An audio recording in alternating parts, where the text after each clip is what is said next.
with the Prime Minister today declaring that he'd like to put a ban on the radical Islamic organisation Hizb ut-Tahrir.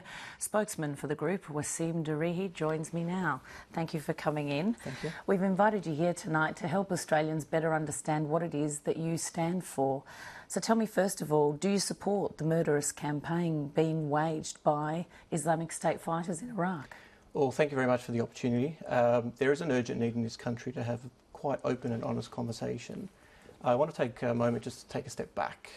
But I would like you to take this moment to my question, only because we'll have some time to go through a number of issues, and I don't want to run out of time. We won't run out of time. We'll definitely address the most important and pertinent points. The first point is this, that when we discuss the events in the Middle East, in the Muslim world, our entry point shouldn't be what ISIS is doing or not doing. ISIS exists in a particular context. What's that context? That context is a century more of colonial occupation. And I don't want to talk to you about the context at this point in time. I want you to address the very specific nature of my question, which is the tactics that this group is employing. Do you support them or not? The fact that we don't want to have this discussion now is indicative of where the entire discussion around the war on terror narrative goes. The fact is, the entire response is what Muslims are doing or may not be doing. But no one legitimately or sincerely is discussing what Western governments are doing in the Muslim world. Groups like ISIS or Al-Qaeda don't exist in a vacuum. They exist as a reaction to Western interference in the Islamic lands, and they view themselves, rightfully or wrongfully, irrespective of my opinion or otherwise, as a resistance effort to what they regard as an unjust occupation. And with respect, many commentators all over the world have made that very point.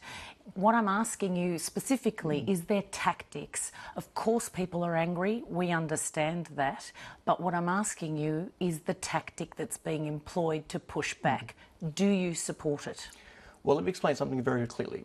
Answer my question, please. I'll explain to you why the question itself is quite disconcerting. Because what we're talking about is a particular reality where millions have lost their lives.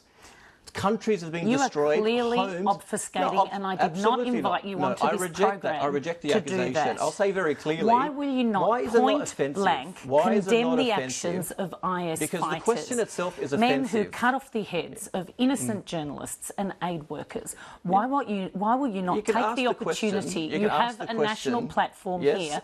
Why don't you adopt the leadership that many have obviously given you responsibility for? Why won't you allow me to answer the question that I deem appropriate? I've answered the question quite directly. We're talking about a reality in which millions have lost their lives directly as a consequence of the foreign policies of countries like Australia. And made that point, but and what hasn't been made, what hasn't been made is what are we going to do about it? Will make their own judgments of course they will, and I have absolute trust in the Australian population. And now I would just draw you back to my question. Yeah, and I'll keep repeating the same point. This cannot possibly be our entry point in this discussion. Because why is the attention on ISIS, what ISIS is doing or not doing? Our position on ISIS is very clear. Our position on ISIS was released years before Tony Abbott wanted to make it a political issue. Okay, for those who haven't read it, we come from a very clear perspective. Our moral compass is not based on political expediency. Assad has been slaughtering hundreds of thousands, and Tony Abbott has not moved a single fighter jet to oust him from his position. How are we supposed to believe that this current mission is a humanitarian one? Because we were invited in by a legitimately elected government in Iraq. The question is on a matter of principles. Syria is in the midst of a civil war. That is a separate conversation to the one we are discussing here. We're talking principles. I am discussing with you the tactics of a group that is masquerading behind a religion which many people who follow that religion do not agree with and in fact condemn. People like community leaders here in Australia, like Dr. Jamal Rifi, who has publicly condemned the actions of Islamic State. Why won't you do the same? My clear position is that we took a clear position on ISIS long before Western politicians wanted to use ISIS as the latest bogeyman. Let's not forget that 1 million people lost their lives based on a lie. Based on a lie. Let's not forget the whole charade around the weapons of mass destruction. I don't think people forget that, and there have been Tony Abbott is wanting us to believe that the greatest threat to all of us is the actions of a group, of a handful of individuals, and no one wants to discuss what has caused the death of a million civilians in Iraq? Are you outraged by the image of an Australian-born child of 7 years old holding up 7 heads like trophies in Iraq or Syria? Let me tell you what I am outraged by. So you won't even answer that question. Are you going to allow me to answer the question? Are you going to allow me to answer the question? If you wanted a one-way discussion, no. If you wanted a one-way discussion, I think you're the one who wanted the one-way discussion. You did not necessarily have to invite me. I am asking you legitimate questions, which you have obviously come here knowing you didn't want to answer. No, because you're not getting the answer you want. Because you're not getting the answer you want. In many cases, I just want a yes or no. Let me make it very clear. You've invited me onto this platform to express my views. Yes. You're not allowing me to do that. But you want to express your views quite separate to the questions that I'm putting to you. I'm answering the question that I deem appropriate. Okay, let me ask you a different question, and let's see if you might engage with that one. Your group is calling for a caliphate governed by Sharia law. What would that look like in Australia? This is the absurdity of this entire discussion. Why is the focus, given the context of the war on terror, entirely upon what Muslims are doing or not doing? Okay, let me ask you another one. Okay, you're not going to engage with that one. No, let me be very clear. Just because you don't get the answer you want, just because I'm not reinforcing an Islamophobic narrative that justifies the wholesale slaughter of entire populations. Any supposed I'm explaining the context in which this entire discussion is happening. Putting a line in the sand all you're doing is reinforcing the view. Yes or a no about what your continue to talk over each other. Your job is to ask the questions and to listen to my response. If you wanted to push an agenda, let's swap seats. But if you wanted to communicate a position, my job is not to ask questions and have you answer something entirely different. Your job is to ask the question and to canvass my opinions. That's why I was introduced into this program. If you wanted to dictate my response, if you wanted to dictate terms of acceptability, then take my position. But ask me a question and at least afford me the respect for the opportunity to answer it. I come from a very clear point of view that as Muslims we have a fixed moral compass that says it's unequivocally, under any conditions, it's an aberration to kill innocent civilians.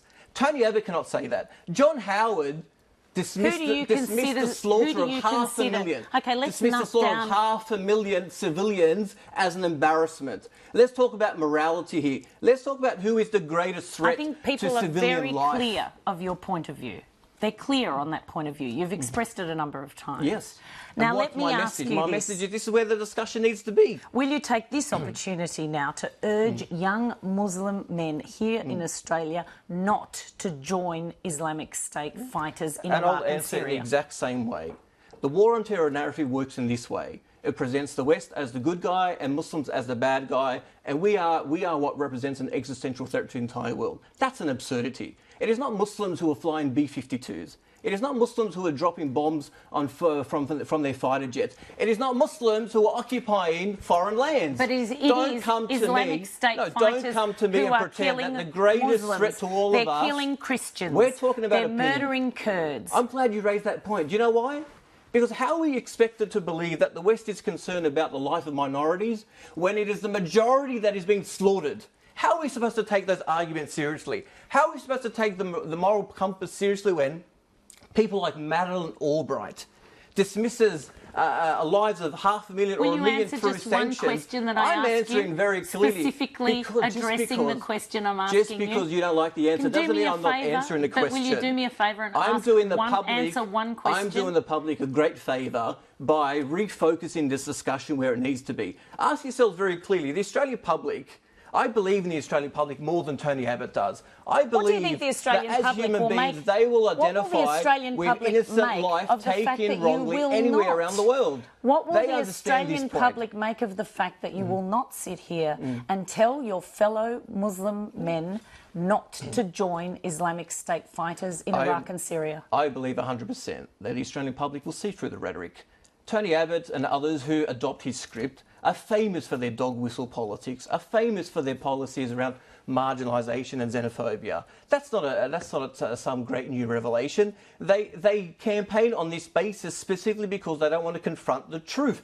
And the truth is, it is not Muslims who are occupying foreign lands, it is not Muslims who are killing millions of civilians, and it is not Muslims who are shaking hands with barbaric tyrants. Barbaric Where tyrants. Are we occupying after foreign 300,000 lives have been lost in Syria. Okay, now I'm engaging with your comments. Where are we? Iraq, Afghanistan, We're not supporting occupying an Iraq. international architecture that enslaves entire populations. We're not occupying Iraq. You can place whatever spin you like. We live it. The democratically elected government in Iraq has invited us in. And that's why, as a Muslim, I'm telling the Australian public the reality of what this government is doing in our lands. We live it. It's not an academic exercise. No, you're living in Australia. You're an Australian resident. It's not about point scoring. You're an Australian citizen. The Australian public you're needs not to living know. anything We need in to Iraq. have an honest conversation about what this government is doing in your name. And it is frightening. John Howard dismissed 500,000 lives as a near embarrassment, and he did it in the people's name. In your name. In the people's name. And this is the dilemma. You want the focus, you want the world to believe that what is of greatest concern is what a handful of individuals are doing in response like to what is being done upon them. There are about 30,000 now. Let's talk about the other side. Let's talk about the fact that they exist as a reaction to what exists on the ground. What exists on the ground? Foreign occupation, political repression. Does that justify beheading? Does that justify the slaughter of innocents? The subjectivity around this discussion? Why don't you condemn what the Australian government is doing? Why don't you condemn what the American government is doing? Why don't you condemn the innocent killing of 1 million lives in Iraq and Afghanistan? Why don't you do that? Why don't you hold the government to account? We're out of time, surprise. Very conveniently.